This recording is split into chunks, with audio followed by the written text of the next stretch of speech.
Okay, I'm going to ramble a little bit and then get on to business here. One thing I want to show you on this stele here that you see, or boundary marker, is that above the top of them are the gods, and it's the sun and the moon and the stars. And this would be Shamash, and then the moon god Sin, and then Venus, or we know her as Inanna in Sumeria, but Diana, and Venus, Ishtar, Eshtara, and so on. Um, this seems to be a later Babylonian one that they're showing here because the god doesn't have the horn type thing on his head. Indeed, he has more of a crown type headdress, something that looks almost like the crown of Lower Egypt, if you will, but it doesn't have the tongue effigy coming out of it or the high swooped back. Um, but you can see in his hair, and he's also drawn, of course, as larger as a regular person. Then you see a priest king, which is drawn larger than a commoner, and this commoner or somebody being led to the priest king, which would have been a god way before now. Just one rambling off of this. Um, one idea that people have had for all these ancient kings that lived 28,000 years and things that you try to put together is that an ancient ruler from a long time ago that was symbolic was repeated over and over again, much like the tale of the dread pirate Roberts, if you will, to where there is somebody that takes that place.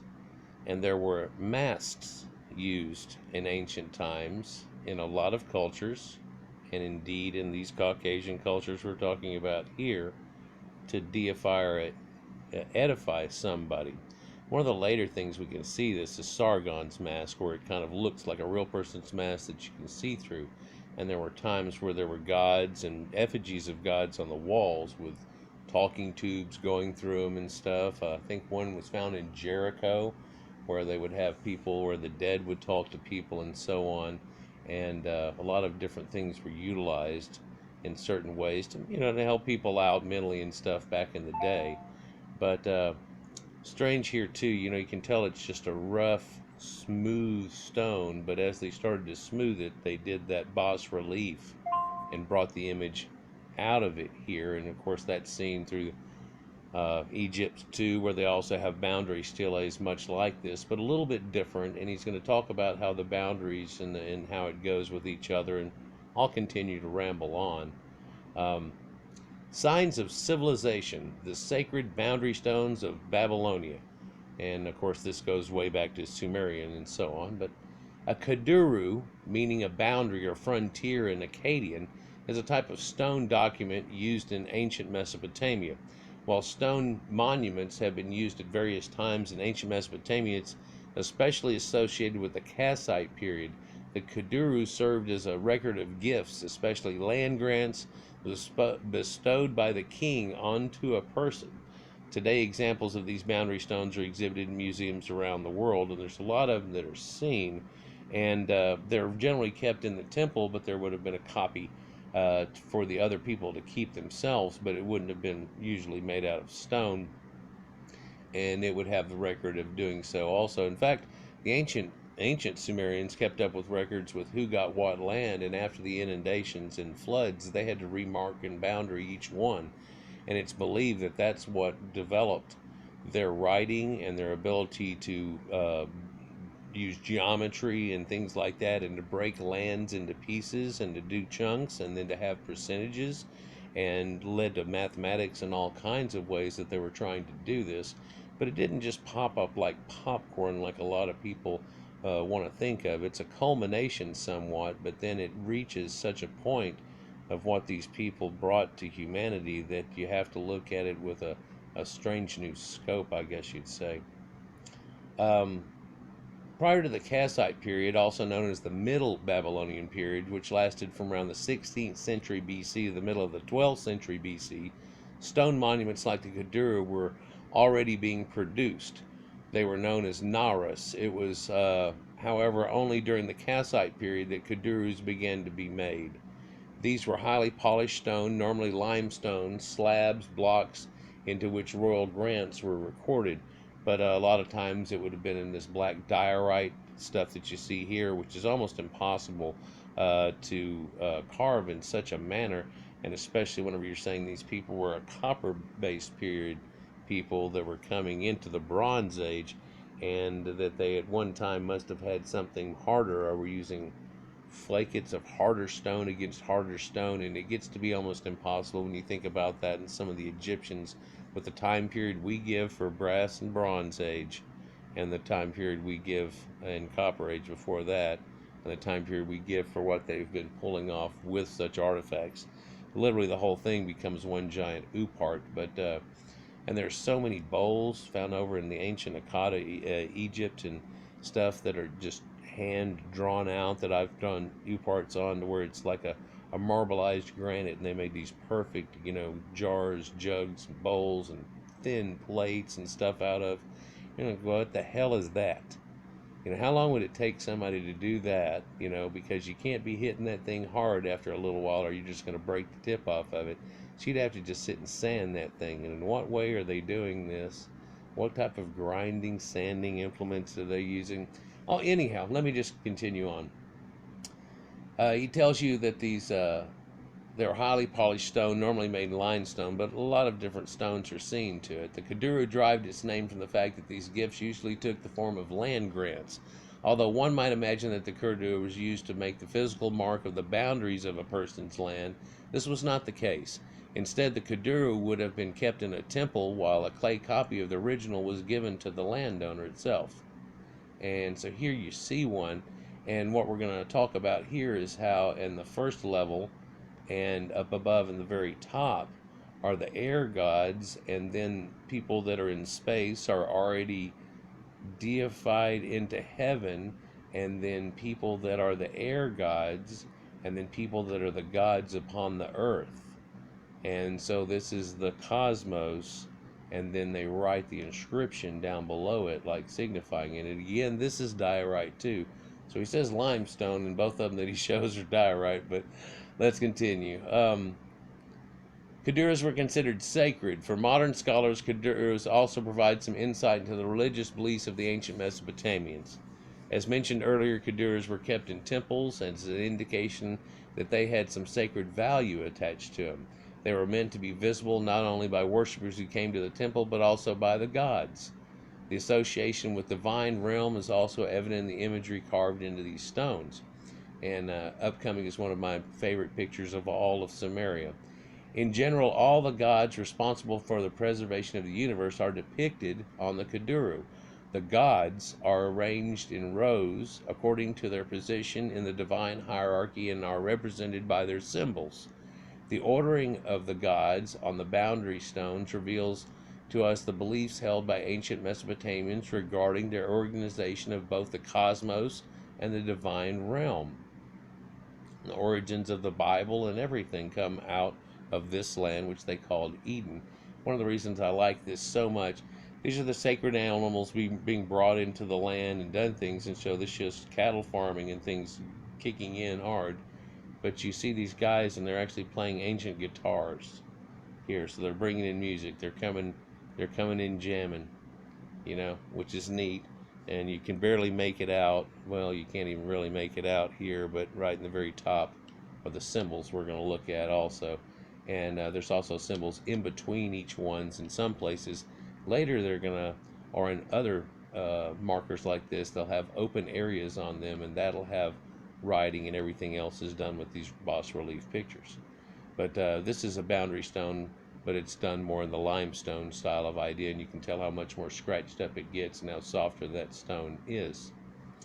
The top row of the stone was reserved for the astral deities, the moon god Sin, the sun god Shamash, and the goddess of Venus is Ishtar or Inanna.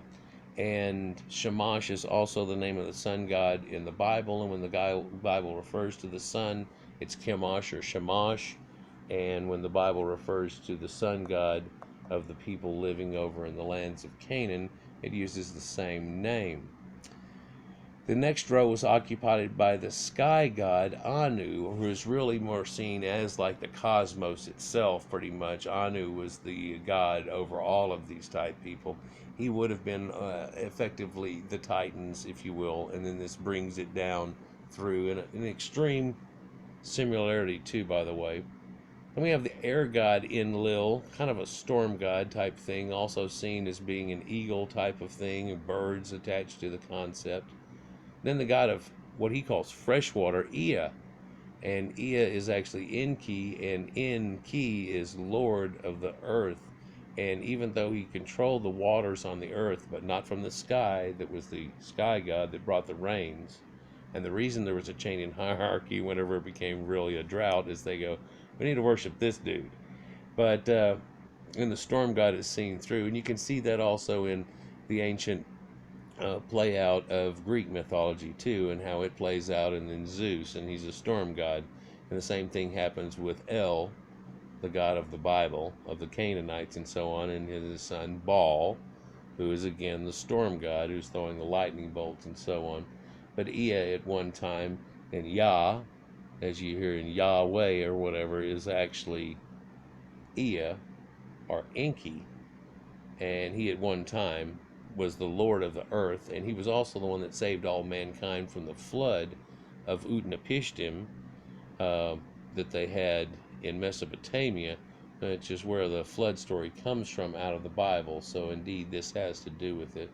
And then the earth goddess Ninharsag, and the earth itself was Ki, and so that's how you get Enki. And Anki, also On being heaven, and then like in the Bible, how the God came to hover over the earth and so on, in a sexual union that spawned forth life. Anyhow, these were important gods as they were responsible for maintaining the equilibrium of the universe. In some instances, there's a line separating these gods from the astral deities, while in others they are placed together, and that's it's kind of symbolic, but also showing you that these are all the gods. The next three rows were occupied by the warrior gods and the gods in charge of earth's fertility and the deities of the underworld, respectively. And so in this hierarchy that's seen here, this ends up making your pantheon of 12 sacred gods that they had. It also fleshes out what the zodiac was and so on. And then as above, so below. And then you have the gods of the underworld kind of in a mirror way in a situation. And so it all kind of goes together, and if we look at it, that has to do with Greek. In fact, if I was to say it in the right way, it just really is the Greek pantheon. So, what was the purpose of those Kudurrus? Well, like the arrangement of the deities, the next text inscribed on Kudurrus also follows a certain order. The text may be divided into roughly two parts.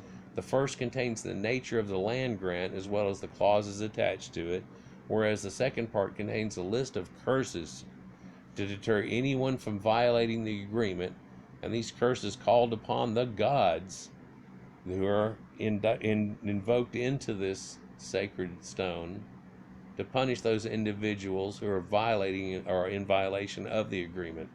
Thus, the land grants documented on the Kudurru were not merely contracts made by human beings, but also with the gods, and those who dared break them risked divine retribution. And you can see things like that. When you look at this one closer, you can see something neat about it. Man, it's going to keep putting that symbol up there if I put it over the top of it.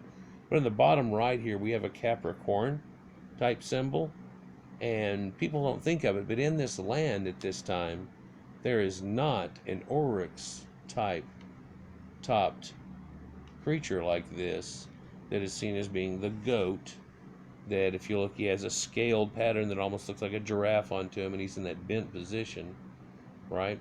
And then you have, strangely, a lamb type creature, or a dragon almost, that has two spikes coming out of his head, if I get out of the way.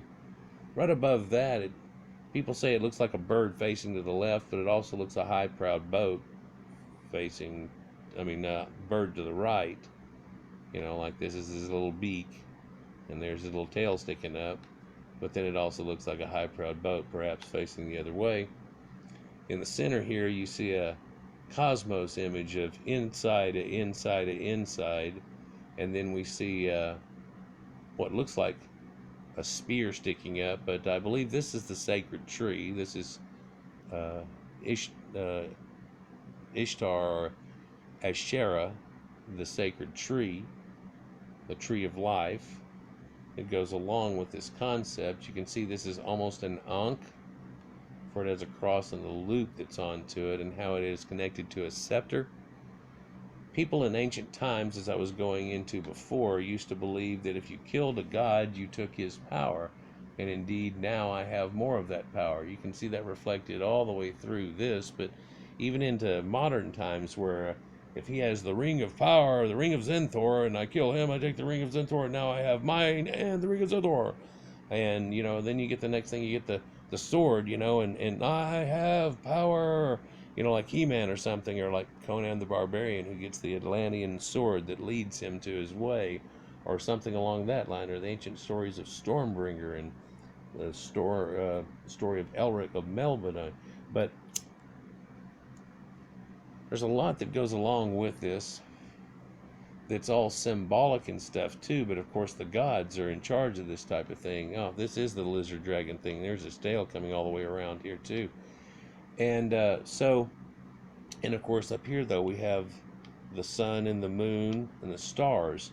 And something neat is that they in ancient times had not so ancient, not so long ago, they had devil worshipping occult witch things and all this type of stuff, and people found some of these that they kept, which they weren't supposed to. They were supposed to destroy them totally, but some of these people kept them, and it's really an almanac type situation in a lot of cases, and zodiacal type knowledge and things like that. And it's really kind of disgusting how people freaked out not too many 100 years ago, and you're a witch, and things like that started going on.